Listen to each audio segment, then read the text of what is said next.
तो दोस्तों हम जानेंगे आज इन शूरवीर योद्धाओं का इतिहास, जिनके चेहरे और जिनके घोड़ों के चेहरे का नूर बता रहा है कि वाकई ये फरिश्ते थे। तो देखिए दोस्तों, हमारे हिंदुस्तान की लाज लज्जा पर और संस्कृति पर बहुत बड़ी आन पड़ी थी आफत। मुग़लों के द्वारा अत्याचार हो रहा था, तो इन लोगों ने उनका सामना किया। तो हम आज पूरा इतिहास जानेंगे। हेलो दोस्तों, नमस्कार, सत श्री अकाल, आदाब, राम राम, सलाम वालेकुम। दोस्तों आप सभी का स्वागत है हमारे चैनल मल्टी टैलेंटेड में, और आप देख रहे हैं आज बुड्ढा जोड़ का इतिहास। तो दोस्तों जो ये जगह, ये नहरें और ये बिल्डिंग, ये अच्छे सुंदर इमारतें जो आप देख रहे हो, ये पहले नहीं थी। यहाँ पे निरा रेगिस्तान था, घोर रेगिस्तान जिसको कह सकते हैं। और ये गंगानगर ज़िले की राइसनगर तहसील के गांव डाबला में स्थित बुड्ढा जोहड़ नाम से जगह जो प्रसिद्ध है, वहाँ पे है। तो दोस्तों भौगोलिक स्थिति से देखा जाए तो ये बुड्ढा जोड़ की जो ज़मीन थी या जगह थी, ये काफ़ी नीचे थी और यहाँ पे बरसात का पानी इकट्ठा होता रहता था, और जहाँ पे जल है वहाँ जीवन संभव है। तो ये जो निहंग सेना थी, जत्थे थे इनके, वो एक जगह नहीं रुकते थे और वो चलते फिरते रहते थे, जगह जगह डेरे लगा देते थे। तो वो ज़्यादातर बुड्ढा बाबा का जो जत्था था वो इस जगह पर अपना निवास करता था। तो दोस्तों ये बात है सन 1737 ईस्वी की। उस वक्त ज़िले नहीं होते थे और रियासतें होती थी और राजाओं के राज चलते थे, और ये हमारा जो पूरा एरिया था ये बीकानेर रियासत में आता था। उसी समय बाबा बुड्ढा सिंह जी का पूरा जत्था यहाँ पर बुड्ढा जोड़ में स्थित मौजूद था।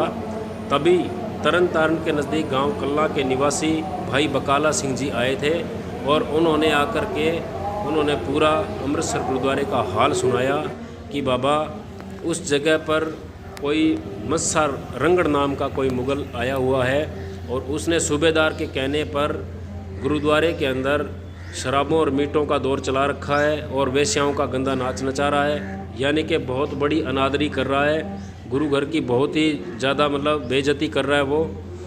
तो ये बात सुनते ही बाबा बुड्ढा सिंह जी को जोश आ गया, और बाबा बुड्ढा सिंह जी ने गुस्से में आग बबूला होकर ललकार भरी कि कोई भी जवान उठे और मुझे इस तलवार से, तलवार को लहराते हुए बोले कि मुझे इस तलवार से मस्सा रगड़ का जो सर ला कर देगा। उसी वक्त उस पूरे जत्थे में से दो भाई उठे, जिनका नाम था भाई मेहताब सिंह और भाई सुक्खा सिंह। उन्होंने तलवार पकड़ी और कहा कि हम मनसा रगड़ का सर लेके ही आएंगे, और वो शीश निभा करके बाबा बुड्ढा सिंह जी को और वहाँ से चल दिए घोड़ों पे। वहाँ अपने अमृतसर जाने के बाद उन्होंने देखा कि हम सीधे तो जा नहीं सकते, क्योंकि बहुत पैरा था और वहाँ पे बहुत मुग़लों की सेना थी। तो उन्होंने गुलाम का भेष बनाया और घड़े फोड़ के घड़ों से उन्होंने ठीकरियाँ निकाल के उस ठीकरियों की असरफियाँ बनाई और थैले में भर के और गुलाम का भेष करके और मनसा रगड़ के पास गए कि हम मनसा रगड़ को ये मामला जमा करवाने के लिए आए हैं। और जाकर मनसा रगड़ के सामने बाबा सुक्खा सिंह जी और भाई मेहताब सिंह जी ने जैसे ही अपना कहा कि हम आपको ये मामला जमा करवाने आए हैं, ऐसा कह के सरफियों की जो थैलियाँ थी वो सामने रखी, तो मनसा रगड़ ने नीचे होकर जैसे ही सरफियाँ चेक करने के लिए गर्दन झुकाई, तो भाई मेहताब ने एक ही झटके में तलवार से मनसा रगड़ का सर धड़ से अलग कर दिया, और भाई सुक्खा ने तुरंत उसको नेजे में डालकर यानी कि भाले में टंगा के और वहाँ से निकल लिए। दोनों फुर्ती से निकल लिए और वहाँ से चल पड़े। चलते चलते ये जो है अपने यहाँ पर बुड्ढा जोड़ के अंदर लगभग 26 भादो 10 सितंबर शाम को लगभग यहाँ पर पहुँच गए थे। तो बाबा बुड्ढा सिंह जी की पूरी जो निहंग सेना थी वो यहाँ पर मौजूद थी, और जैसे ही मस्सा रंगड़ का सर लेकर के बाबा मेहताब सिंह और बाबा सुक्खा सिंह जी जैसे ही पहुँचे, तो बाबा बुड्ढा सिंह जी की फ़ौज ने पूरी जोश के साथ उनका स्वागत किया और हुंकार भरी और जयकारा छड्या गए थे। जो ये अभी आप देख रहे हो, जो सब इकट्ठे होकर बैठे हैं, यहाँ पर बहुत ज़बरदस्त जयकारा लगाया गया और नाम को फतेह किया गया। तो यहाँ पर आप देख रहे हो कि मेहताब सिंह और भाई सुक्खा सिंह खड़े हैं, और भाई सुक्खा सिंह के नेजे के अंदर मस्से रंगड़ का जो सर है वो टंगाया हुआ है। तो दोस्तों कहते हैं ये मत्स्य रंगड़ का सर जो था इसको एक जंड पर यानी कि खेजड़ी पे लटका दिया गया था, और जैसे ही जिस खेजड़ी पे लटकाया उस खेजड़ी के 2 टुकड़े हो गए थे, जिसमें से एक टुकड़ा आज भी शीशे के अंदर अवशेष के रूप में देखने को मिलता है, जिस पे मत्स्य रगड़ का ये देखिए सर भी रखा हुआ है। तो ये इतना पापी था दोस्तों। तो दोस्तों बुड्ढा जोड़ का जो इतिहास है वो बहुत लंबा चौड़ा इतिहास है। ये एक छोटी सी बुड्ढा जोड़ नाम क्यों पड़ा, इसके पीछे की पूरी कहानी हमने अभी जानी है।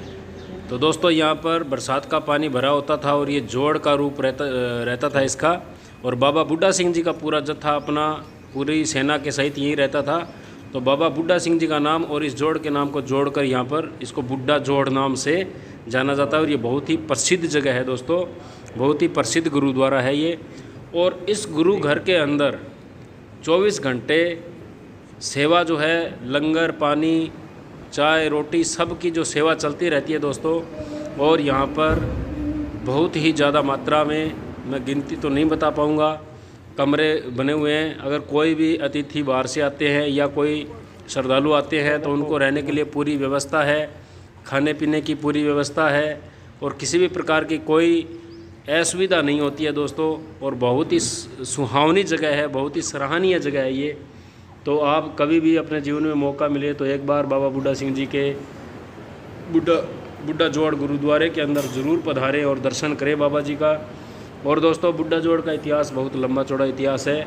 आगे भी हम देखेंगे कि निहंग सेनाओं के उन वीर योद्धाओं ने किन किन मुग़ल शासकों को परास्त किया और किन किन मुग़ल शासकों से हमारे हिंदुस्तान की लाज शर्म को बचा के रखा। जो मुग़ल शासक हमारे हिंदुस्तानी, हमारी भारतीय बहू बेटियों को उठाकर ले जाते थे, उन सभी को परास्त करके उनको छुड़वा के लाए। बहुत सारी कहानियाँ अभी बाकी है दोस्तों, आगे देखेंगे। और दोस्तों अमावस्या को यहाँ पर बहुत ज़बरदस्त मेला भरता है, तो आप इस अमावस्या के मेले में ज़रूर पधारें। और यहाँ पर सभी जाति धर्म के लोग यहाँ पे आते हैं, किसी के लिए कोई बाध्यता नहीं है। और बिल्कुल बाबा का आशीर्वाद प्राप्त करें, पुण्य आत्मा का आशीर्वाद प्राप्त करें, और स्वर्ग जैसी जगह पर एक बार ज़रूर ज़िंदगी में पधारें। बाकी यहाँ पर अभी निर्माण बहुत बाकी है, चल रहा है, और भी नव निर्माण किए जा रहे हैं दोस्तों।